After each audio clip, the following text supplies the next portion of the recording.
Good morning students, कैसे हैं सभी लोग। चलिए हम लोग आज फिर से एक बार आप सभी के साथ हम मिलकर के आज हम लोग साइंस पढ़ेंगे, जीव विज्ञान पढ़ेंगे। और जीव विज्ञान में हम लोग कई टॉपिक को पढ़ चुके हैं और आज इस टॉपिक में हम लोग पढ़ेंगे रक्त के बारे में हम अध्ययन करेंगे। इसके पहले की वीडियो में आप लोगों ने रक्त परिसंचरण तंत्र के बारे में, हृदय की बनावट और उसके कार्य के बारे में देखे होंगे। आज हम आगे इसको बढ़ाते हुए आज हम रक्त के बारे में स्पेशली पढ़ेंगे। रक्त क्या है ये हम बताए थे कि डेट पहले लिख देते हैं। आज हम लोग पढ़ रहे हैं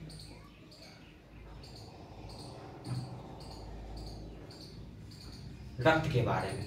साइंस में रक्त के बारे में हम जानते हैं कि रक्त परिसंचरण तंत्र, रक्त परिसंचरण तंत्र में हम लोग मुख्यतः 3 अंग के बारे में बताए थे, जिसका हम हृदय के बारे में हम आप लोगों को हृदय की बनावट और कार्य हम देख चुके हैं। और इसका मुख्य अंग है रक्त और एक है रक्तवाहिनी। रक्तवाहिनी, रक्त जो है मुख्यतः क्या करता है, कार्य जो है मुख्यतः गैसों को परिवहन करने के लिए, मुख्यतः ये O2 एंड CO2 का परिवहन और भी बहुत सारी चीज़ों का परिवहन करते हैं। इसके मुख्य कारण बताते हैं। लेकिन रक्त परिसंचरण तंत्र में हम देखते हैं कि ये इन दोनों का और भी हार्मोन्स का जो अवयवी पदार्थ है, जो कोशिका चूँकि मेन क्रियात्मक अंग है और विभिन्न प्रकार की जो क्रिया होती है हमारे शरीर में कोशिका में ही होती है, क्योंकि कोशिका हमारे जीव द्रव का रचनात्मक एवं क्रियात्मक इकाई है। तो मेन क्रिया की शुरुआत वहाँ से होगा, क्रिया होगी। अब किसी भी क्रिया को करने के लिए चूँकि बहुत सारे पदार्थ चाहिए, जैसे आप भोजन बनाते हैं, अब भोजन बनाने का काम हो रहा है तो भोजन बनाने में बहुत सारे चीज़ चाहिए, चावल चाहिए, पानी चाहिए, मसाला चाहिए, जो भी चाहिए वो आएगा। तो अब आएगा कहाँ, वही नहीं है, कोशिका में नहीं है, बाहर है, या जहाँ भी उसके स्रोत हैं, मूल स्रोत से वहाँ पहुँचाने का काम कौन करेगा, रक्त परिसंचरण तंत्र के द्वारा होगा। और परिसंचरण तंत्र मुख्यतः रक्त ही पहुँचाता है। या हमारे शरीर में विभिन्न प्रकार के मेटाबॉलिज्म एक्टिविटी जो होती है उसको करवाने के लिए बहुत सारे हमारे शरीर में ग्रंथियाँ हैं। अब उन ग्रंथियाँ से जो हार्मोन्स का स्रवण होता है, उन ग्रंथियों से हार्मोन्स का स्रवण तो वहाँ हुआ, लेकिन वो जाएगा कहाँ, कोशिका में जाएगा। तो कोशिका में जाएगा तो उसको ले जाने का काम कौन करेगा, वही रक्त करेगा। इसी तरह हमारे शरीर में विभिन्न प्रकार की बीमारियाँ हो सकती है, उस बीमारियों को रोकने के लिए बहुत सारे प्रतिरक्षा तंत्र हमारे शरीर में काम करते हैं। अब उनको प्रतिरक्षा करने वाले जो चाहिए, हार्मोन चाहिए या जो रसायन चाहिए, उसको भी वहन कौन करेगा, कौन करेगा, कोशिका रक्त करेगा। हमारे शरीर में ऑक्सीजन जो बाहरी नाक से जो ले जाते हैं, नाक से होते हुए, श्वास नली से होते हुए फेफड़ा में जाएगा, फेफड़ा में संचित रहेगा। उसके बाद फेफड़ा से जो कोशिका तक ले जाती है वो रक्त ले जाता है। रक्त में भी कौन, रक्त में जो मौजूद लाल रक्त कण जो होता है उसमें हीमोग्लोबिन, हीमोग्लोबिन यही जो है वो मुख्यतः रक्त को इन चीज़ों को ले जाता है। इस तरह विभिन्न प्रकार की क्रिया को करने के लिए, मुख्यतः श्वसन क्रिया करने के फलस्वरूप जो कार्बन डाइऑक्साइड गैस उत्पाद के रूप में प्राप्त होता है, उस कार्बन डाइऑक्साइड जो बेकार पदार्थ है उसको शरीर से बाहर भी निकालना है। तो वही रक्त में हीमोग्लोबिन पर बैठ करके हीमोग्लोबिन के द्वारा प्रवाहित हो जाएगा और उसके बाद चला जाएगा शरीर से बाहर, फेफड़ा से होते हुए चला जाएगा। इसी तरह हमारे शरीर में हमारे शरीर का टेम्परेचर को बनाए रखता है, उसको भी कौन काम करता है, रक्त ही करता है। और ये रक्त जो है यही मेन हमारे शरीर का परिवहन करने का मतलब, ये समझिए कि वैन है, यहीं पर बैठ करके ये सारी चीज़, चाहे वो हार्मोन्स हैं या विभिन्न प्रकार के कोशिकीय ईंधन है। कोशिकीय ईंधन जो पाचन क्रिया के फलस्वरूप आप जानते हैं कि छोटी आंत के जो इलियम है, इलियम में छोटी छोटी रचना होती है बिलाई, उससे स्वांगीकरण क्रिया द्वारा रक्त में तो पहुंचा दिया गया, लेकिन रक्त ही उसको ढो करके ले जाएगा। जो C6H12O6 है, क्या क्या ढोएगा, रक्त का कार्य, रक्त का कार्य क्या है, परिवहन, परिवहन करता है। किसका किसका करता है तो देखते हैं हम। सबसे पहले तो कोशिकीय ईंधन, कोशिकीय ईंधन जो कि छोटी आंत से प्राप्त करता है, स्वांगीकरण की क्रिया द्वारा गया, इसमें C6H12O6। इसी तरह हार्मोन्स, जो विभिन्न प्रकार के हार्मोन्स स्रावित होते हैं वो भी इसको वहन करेगा, जो कि ग्रंथियों के द्वारा स्रावित होगा। इसके द्वारा प्रतिरक्षक रसायन पदार्थ, प्रतिरक्षी रासायनिक पदार्थ का भी परिवहन करता है। इसके दौरान और भी जो विभिन्न प्रकार की क्रियाएं जो हो रही हैं, उसके बाद जो बेकार पदार्थ निकल रहा है, उन उत्सर्जी पदार्थों को भी कौन करेगा परिवहन? ये रक्त ही करेगा। उत्सर्जी पदार्थ को भी परिवहन करेगा। और किसको करेगा? O2 बाहरी वातावरण से आया और फिर निकल जाएगा CO2। इन सब का परिवहन कौन कर रहा है? यही रक्त कर रहा है।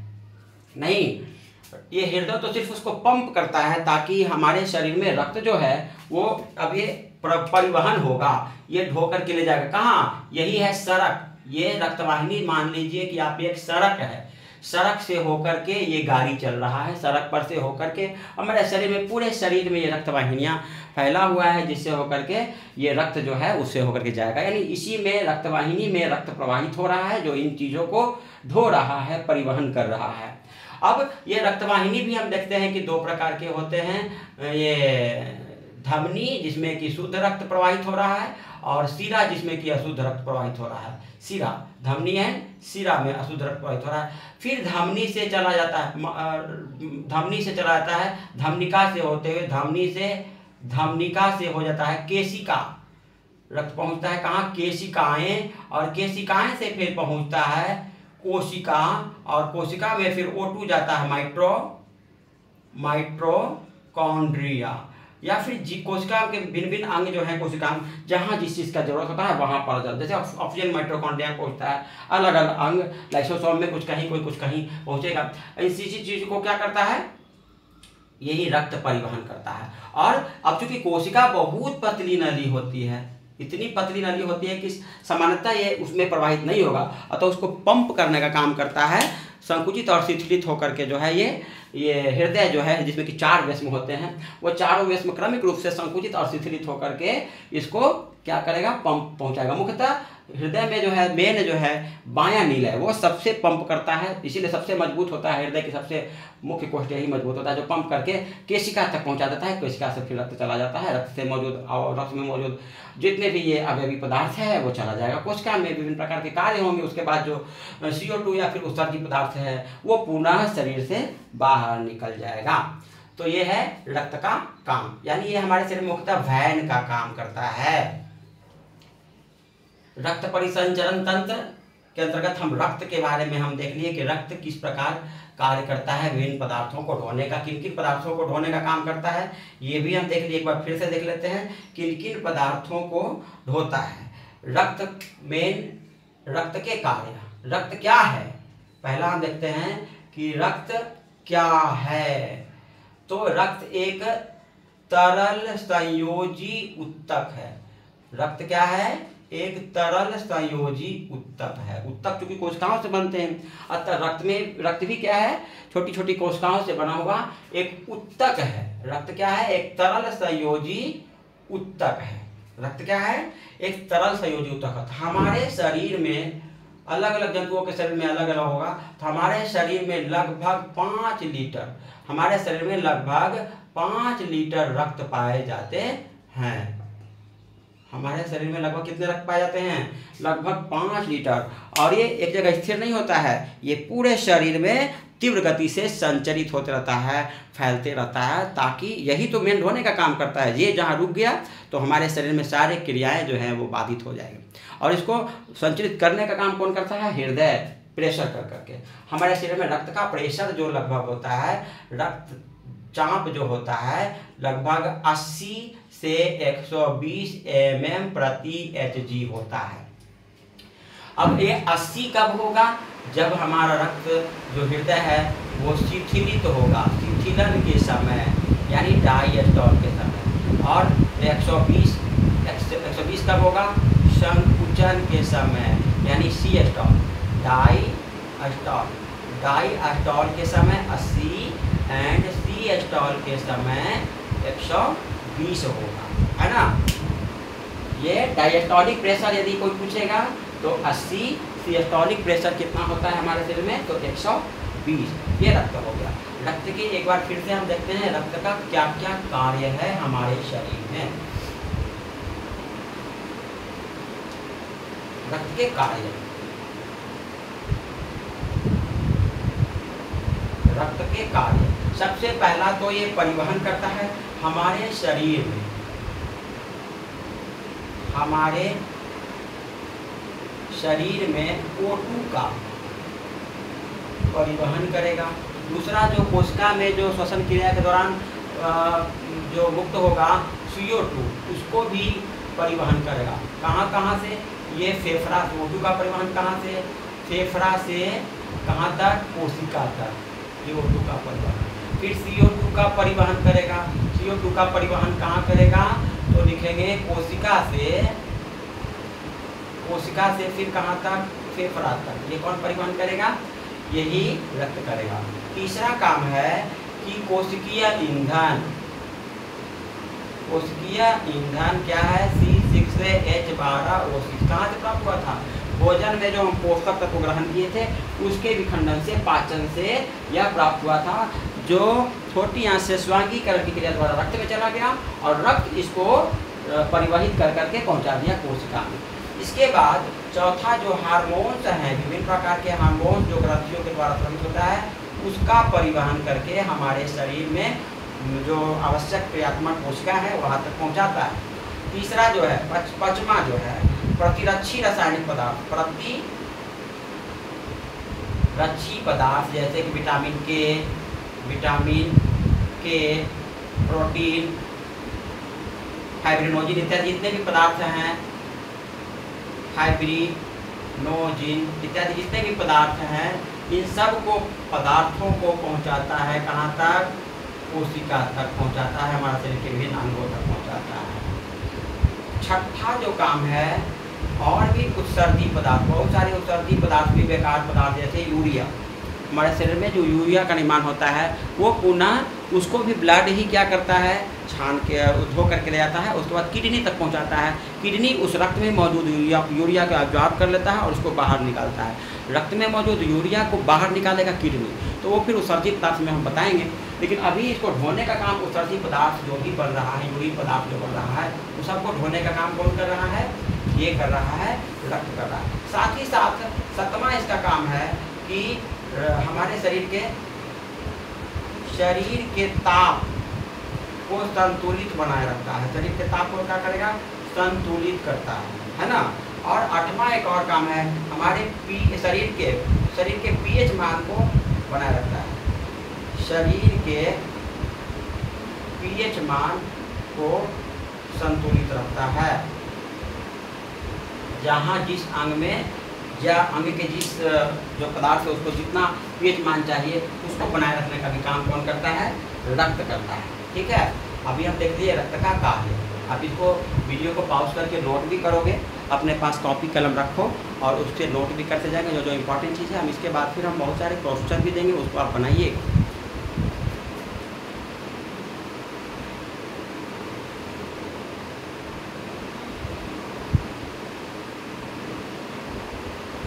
अब चलते हैं रक्त की बनावट। रक्त की बनावट कैसे कैसे रक्त बनते हैं, इसको हम जानेंगे कि रक्त का निर्माण कैसे होता है। रक्त में मुख्यतः दो भागों में बांट सकते हैं, तरल पदार्थ। ऐसे रक्त तो पूरा तरल ही, हम पहले बता दिए रक्त क्या है? तरल संयोजी उत्तक है। तरल संयोजी उत्तक है। तो विभिन्न प्रकार के कार्य में बताएं क्या क्या कार्य करते हैं। हमारे शरीर में जो 5 लीटर रक्त होते हैं ये पंप किए जाते हैं हृदय के द्वारा। हृदय के विभिन्न बेस में एक बार शिथिलित और संकुचित होकर के एक बार धड़क करके लगभग 70 ml रक्त को क्या करता है? प्रेशर करता है। ये रक्तवाहिनियों में केशिकाओं तक पहुंचाता है 70 ml एक बार में। अब पूरे शरीर में लगभग 5 लीटर होते हैं तो लगभग 1 मिनट में चूँकि 72 बार ये रक्त हमारे हृदय धड़कता है, यानी कुल 72 धड़कनों में हमारे पूरे शरीर के हृदय को 1 मिनट में पूरे शरीर में क्या कर देगा? पंप कर देगा। अब रक्त के बनावट, रक्त को मुख्यतः 2 भागों में बांटेंगे, तरल पदार्थ और ठोस पदार्थ। ठोस रक्त, ठोस पदार्थ। तो तरल पदार्थ को हम क्या कहेंगे? रक्त प्लाज्मा। इसको क्या कहते हैं? रक्त प्लाज्मा। और इसको कहते हैं रक्त कण। ठीक है, अब रक्त प्लाज्मा हमारे शरीर में कुल रक्त का जो है, मान लिया कि 5 लीटर रक्त है, तो उसका कुल रक्त का लगभग 55% क्या है, तरल पदार्थ होता है, और शेष जो बचा 45% वो क्या होता है, ठोस पदार्थ होता है। यानी हमारे शरीर में प्लाज्मा की मात्रा कुल रक्त का 55% है, और ठोस रक्त जो है यानी कि रक्त कण जो है वो कुल रक्त का 45% है। अब इस 55% में भी देखा जाए कौन कौन सी चीज़ें हैं, तो जल होता है सबसे अधिक, लगभग 90% जल है, पूरे रक्त का 90% जल है। लगभग प्रोटीन जो है वो लगभग 7% है, और शेष जो बचा 3% में अन्य पदार्थ में 3% है। ठीक है, और इसी जल के कारण ये रक्त जो होते हैं वो क्या होते हैं, द्रव होता है। अब ये रक्त प्लाज्मा का रंग क्या होता है, हल्का पीला प्रोटीन के कारण होता है, फाइब्रिनोजन के कारण हल्का पीला, चिपचिपा और तरल है। इसका क्वालिटी यही है, हल्का पीला, चिपचिपा और तरल। अब प्रोटीन में कौन कौन से पदार्थ पाए जाते हैं वो आप देखिएगा। प्रोटीन में मुख्यतः 3 प्रकार के प्रोटीन में तत्व पाए जाते हैं। 3 प्रकार के तत्व प्रोटीन में पाए जाते हैं। कौन कौन सा? पहला है एल्ब्यूमिन, इसको आप नोट करते जाओगे। दूसरा है ग्लोब्यूमिन,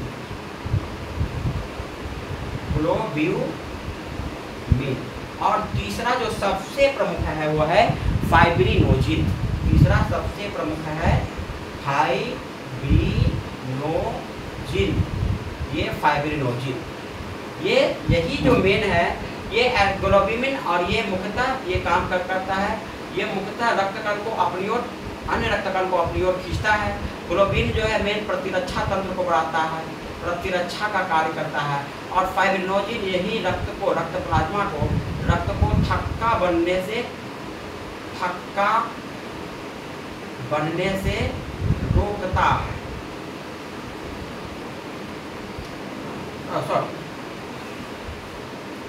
थक्का बनने में मदद करता है, थक्का बनने में मदद करता है। यदि ये नहीं रहेगा, जैसे लसिका में फाइब्रिनोजिन निकाल दिया जाता है, तो यही फाइब्रिनोजिन के कारण इसका पीला रंग भी होता है। ये जो रक्त प्लाज्मा है इसका रंग पीला जो है, एक फाइब्रिनोजिन नामक पीले रंग के प्रोटीन पदार्थ के कारण इसका रंग क्या होता है, पीला होता है।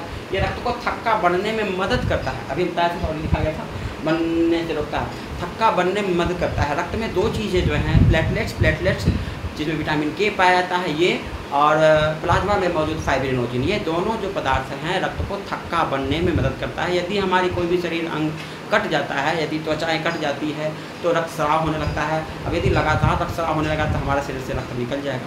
अतः इस रक्त को रोकने के लिए स्वतः हमारे रक्त के द्वारा ही ये फाइब्रिनोजिन और प्लेटलेट्स का स्रावन होता है, जो रक्त को थक्का बना देता है और फिर रक्त का स्राव रुक जाता है। तो इस तरह से ये है रक्त प्लाज्मा में ये सारी चीज़ पाए जाते हैं। अब आगे चलते हैं, रक्तकण हम बताएं कि रक्त में कुल 45% जो है भाग वो रक्तकण है। अब रक्तकण 3 प्रकार के होते हैं। रक्तकण कितने प्रकार के होते हैं? 3 प्रकार के। पहला है लाल रक्तकण, दूसरा है श्वेत रक्तकण, और तीसरा प्लेटलेट्स। ये तीनों लाल रक्तकण को कहते हैं RBC, red blood cell, and ये है WBC यानी white blood cell, and platelets ये 3 पदार्थ। अब इन तीनों में मुख्यतः क्या पाया जाता है वो देखिएगा, लाल रक्तकण, श्वेत रक्तकण और प्लेटलेट्स। अब इसमें भी देखिएगा ये परसेंटेज जो है सबसे ज़्यादा यही लाल रक्तकण होता है, उसके बाद श्वेत रक्तकण होता है, उसके बाद सबसे ज़्यादा प्लेटलेट्स के कण होते हैं, उसके बाद ये तीनों में सबसे ज़्यादा लाल रक्तकण, उसके बाद प्लेटलेट्स का होता है ये WBC। लाल रक्तकण हमारे शरीर में लगभग कुल रक्त का लगभग 1 लीटर रक्त में लगभग 1 लीटर रक्त में लगभग 50 लाख रक्तकण होते हैं। ये 1 लीटर में लगभग 6 से 8 हज़ार होते हैं। यानी इसके अपेक्षा ये लगभग 500 से 800 गुना श्वेत रक्तकण की अपेक्षा हमारे शरीर में लाल रक्तकण की मात्रा 800 से 1000 गुना तक ज़्यादा होता है। अब इनमें लाल रक्तकण में क्या पाया जाता है, श्वेत रक्तकण में क्या पाया जाता है, इन चीज़ों को देखते हैं। लाल रक्तकण में पाया जाता है हीमोग्लोबिन। लाल रक्तकण में क्या पाया जाता है, हीमोग्लोबिन, इसको हम HB कहेंगे। हमारे शरीर में हीमोग्लोबिन जो है 10 मिलीग्राम से अधिक होना चाहिए प्रति ग्राम, 10 mg प्रति gl से अधिक होना चाहिए। हमारे शरीर में प्रति ग्राम मात्रा में 10 मिलीग्राम से अधिक रक्त यदि हीमोग्लोबिन रहेगा तो हमारा रक्त ठीक है, नहीं तो हम एनीमिक कहलाएंगे, एनीमिया रोग से ग्रसित हो जाएंगे। इसी कारण हमारे शरीर का रंग लाल भी होता है ना। इसके कारण हमारे शरीर का रंग क्या होता है, लाल। हीमोग्लोबिन के कारण हमारे शरीर का रंग क्या होता है, लाल होता है। ये इसके रक्त कण जो हैं, इसकी कोशिकाएं गोल या अवतल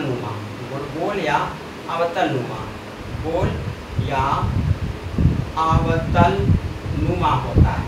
ध्यान दीजिए, इसकी कोशिकाएं अविकसित होती है, यानी प्रोकैरियोट्स होते हैं। इसमें केंद्रक नहीं पाया जाता है और साथ ही साथ माइटोकॉन्ड्रिया भी नहीं होता है। लाल रक्तकण की कोशिकाएं कैसी है, प्रोकैरियोट्स हैं। इसका आकार जनरली गोलाकार होते हैं और या फिर अवतलनुमा होते हैं और इसमें केंद्रक नहीं पाए जाते हैं और ये अवतलनुमा आकार के होते हैं। केंद्रक और माइटोकॉन्ड्रिया का भी इसमें अभाव होता है। यही जो मुख्यतः जो हीमोग्लोबिन लाल रक्तकण में है, यही HB जो मुख्यतः ये O2 एंड CO2 का क्या करता है, परिवहन करता है। यदि हमारे शरीर में हीमोग्लोबिन की कमी हो जाएगा तो ऑक्सीजन का परिवहन अच्छी तरीके से नहीं होगा। जब ऑक्सीजन का परिवहन नहीं होगा तो श्वसन की क्रिया अच्छी तरीके से नहीं होगा। हम थोड़ी सी काम करने में थक जाएंगे या विभिन्न प्रकार की बीमारियां उत्पन्न हो सकती है, क्योंकि परिवहन की काम नहीं हो रहा है। अब इतने महत्वपूर्ण रक्त काम है, इसमें मेन होने वाला जो अंग है हीमोग्लोबिन ही है, इसीलिए ये परिवहन करने का काम करता है हीमोग्लोबिन। और इसके बाद हम देखते हैं कि श्वेत रक्तकण, इसमें इसको मुख्यतः करते हैं ल्यूकोसाइट्स।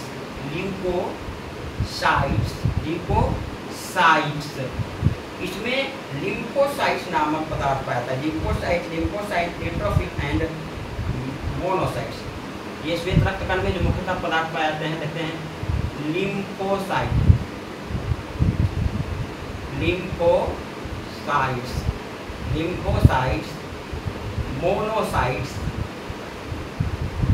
मोनोसाइट्स एंड इसमें एक और भी पदार्थ पाया जाता है न्यूट्रोफिल।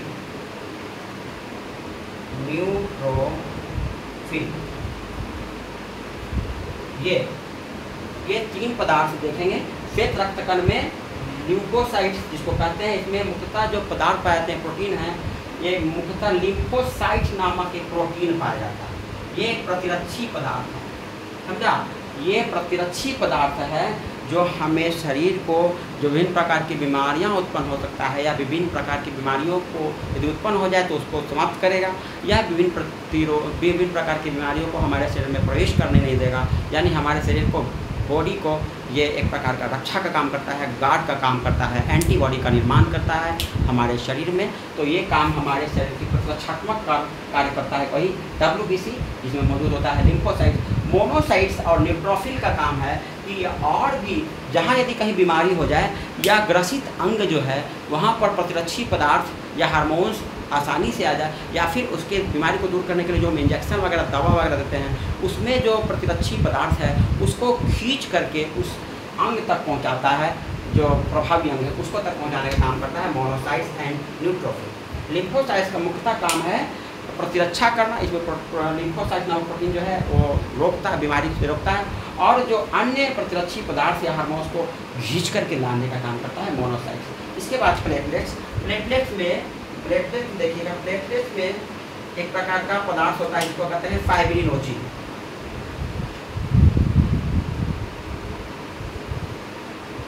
प्लेटलेट्स इसमें फाइब्रिनोजिन फाइब्रिनोजिन नामक पदार्थ पाया जाता है, ये तत्व पाया जाता है। यही जो है रक्त को थक्का जमाता है, रक्त को थक्का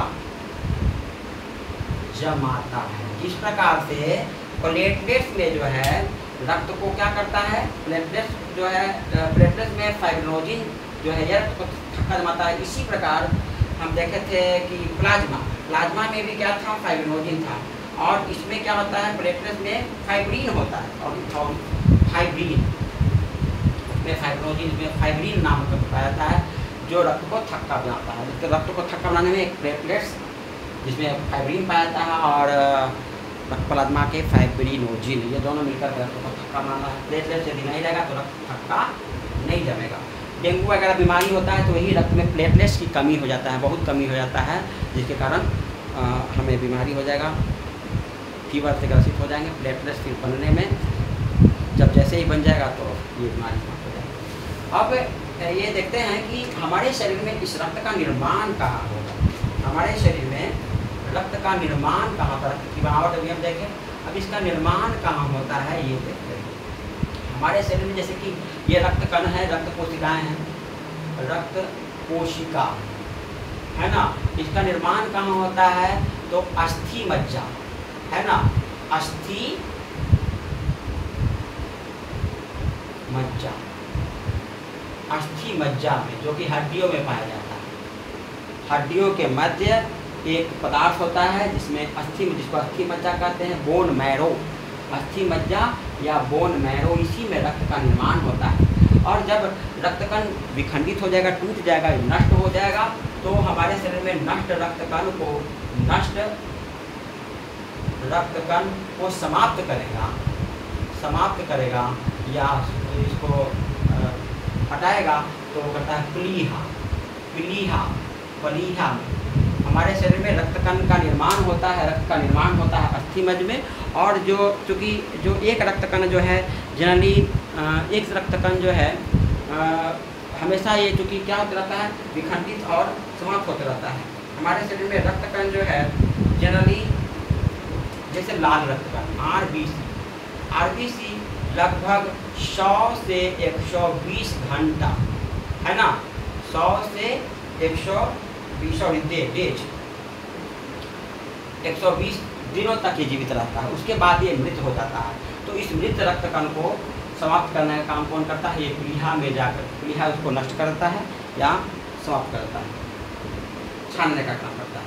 इस तरह से हम आज इस वीडियो में हम आप देखें कि रक्त क्या है, रक्त के कौन कौन से कार्य हैं, हमारे शरीर के लिए रक्त कितना महत्वपूर्ण है, और ये रक्त का परिवहन देखते हैं।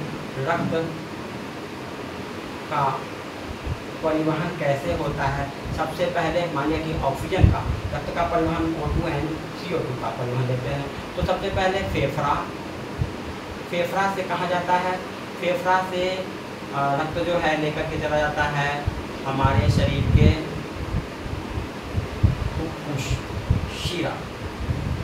फुफ्फुस शिरा से होते जाता है बायां आलिंद से चला जाता है बायां नीलय के पंप करने के बाद महाधमनी से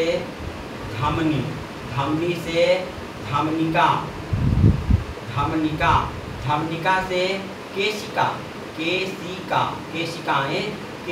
से फिर चला जाएगा कोशिका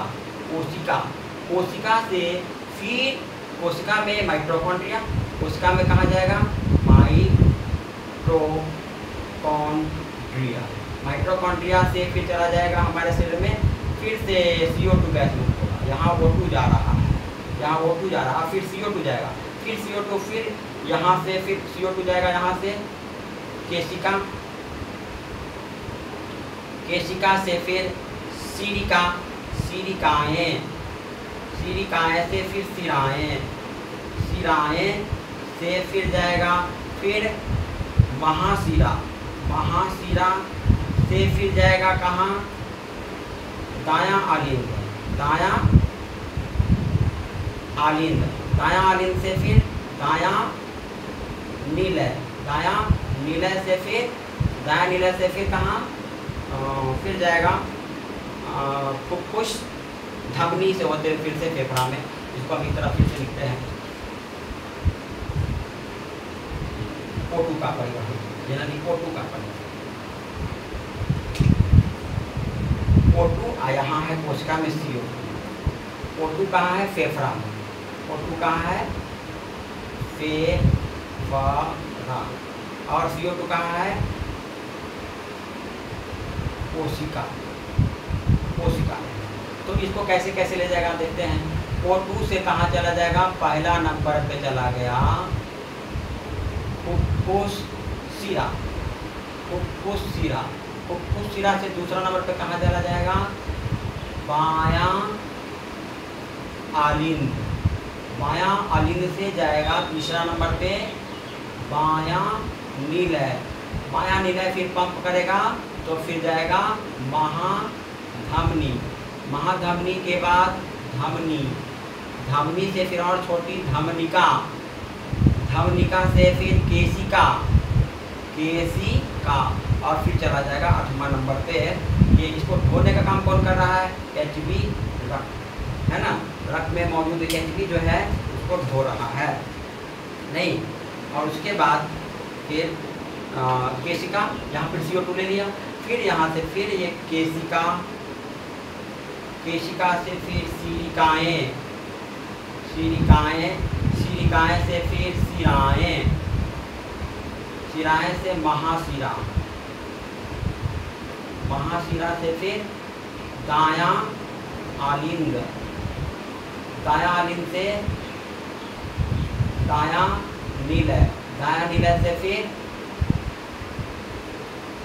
फुफ्फुस धमनी से होते पुनः फिर चला जाए, फिर है फेफड़ा में, फिर वो उच्छ्वास के द्वारा निकल जाएगा, नाक से प्रश्वास के द्वारा हो जाता है। इस तरह से ये ब्लड जो है हमारे शरीर में O2 का परिवहन और CO2 का परिवहन जनरली हम ये बताएं।